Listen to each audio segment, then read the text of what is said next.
சுரக்காவும் காராமணியும் போட்டு ஒரு குழம்பு செய்கிறோம். எப்படி செய்யுதுன்னு வாங்க பார்க்கலாம். அதுவும் 1 பார்ட் ரெசிபி இது.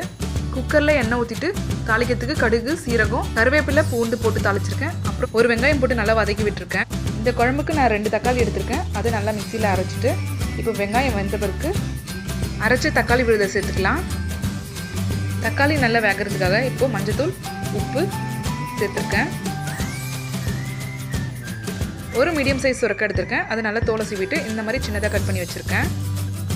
தக்காளியும் நல்லா வெந்துருச்சு. இப்போ சுரக்காவை சேர்த்துக்கிறேன். 1 நிமிஷம் வதக்கி விட்ட பிறகு காராமணி நைட்டே ஊற வச்சு எடுத்து வச்சுருக்கேன். அது இப்போ நான் சேர்த்துக்கிறேன். காயும் காராமணியும் அகைன் 1 நிமிஷம் வேக விடுங்க. அப்புறம் உங்களுக்கு காரத்துக்கு ஏற்ப மிளகாய் தூள் சேர்த்துக்கோங்க. சேர்த்துட்டு நல்லா தூளுடைய வாசனை போகிற வரைக்கும் நல்லா வதக்கி விட்டு இப்போ இதுக்கு ஒரு மசாலா அரைச்சிக்கலாம்.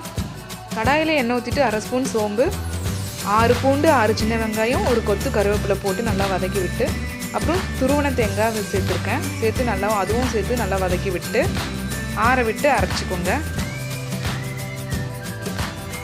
அரைச்சி விழுதை இப்போ சேர்த்துக்கிறேன். சேர்த்துட்டு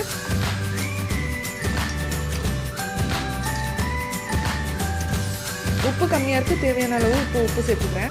இந்த குழம்புக்கு தேவையான அளவு தண்ணி விட்டு இப்போ குக்கரை மூடி 4 விசில் விட்டு எடுத்திருக்கேன். இந்த குழம்பு செஞ்சு பார்த்துட்டு எப்படி இருக்குன்னு கமெண்ட் பண்ணுங்கள். இப்போ பிளேட்டில் சர்வ் பண்ணிக்கலாம்.